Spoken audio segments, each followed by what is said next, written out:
Hello guys, എൻ്റെ ഒരു പുതിയ വീഡിയോയിലേക്ക് എല്ലാവർക്കും സ്വാഗതം. അപ്പോൾ ഞാനിന്നൊരു ചലഞ്ചുമായിട്ടാണ് വന്നേക്കുന്നത്. അപ്പോൾ എന്നോട് ഇന്ന് ചേട്ടനും ഉണ്ട് കളിക്കാനായിട്ട്. അപ്പോൾ എന്താണെന്ന് വെച്ചാൽ റിംഗ് വേഴ്സസ് ബോട്ടിൽ. അപ്പം നമ്മൾ നേരെ വൈകിപ്പിക്കാതെ വീഡിയോയിലോട്ട് കിടക്കുവാണ്. അപ്പം നമ്മൾ ആദ്യമായിട്ട് ചെയ്യാൻ പോകുന്നത് ആരാണെന്ന് പറ.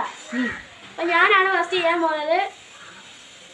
ഫസ്റ്റ് ട്രൈ തന്നെ ഞാൻ കിട്ടിയിരിക്കുകയാണ്. അപ്പോൾ നമ്മളെ അടുത്തതായ നമ്മളെ മണിയൻ.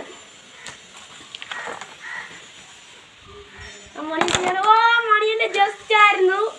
അതുകൊണ്ട് ഇനി ഞാനാണ് ചെയ്യുന്നത്. ഞാൻ നോക്കട്ടെ, വീഡിയോ നോക്കട്ടെ. ഹലോ ഗായ്സ്, അപ്പോൾ ജസ്റ്റാണ് ഗായ്സ്. ആ ജസ്റ്റ് അത് നമ്മളെ കൊണ്ട് വല്ല ചതിക്കുന്നുണ്ടോ നമ്മൾ നോക്കണം. അതുകൊണ്ട് നമ്മളെ ലാസ്റ്റ് ചാൻസ് ആണ്. ഇപ്പൊക്കെ വ്യൂവേഴ്സ് കുറഞ്ഞു വരുവാണ്. അതുകൊണ്ടൊക്കെ എല്ലാം കഥം ഹോകെ. അപ്പോൾ എല്ലാവരും ലൈക്ക് ചെയ്യുക, ഷെയർ ചെയ്യുക, സബ്സ്ക്രൈബ് ചെയ്യുക. ഇന്നത്തെ വീഡിയോ വൈൻഡപ്പ് ചെയ്യാണ്.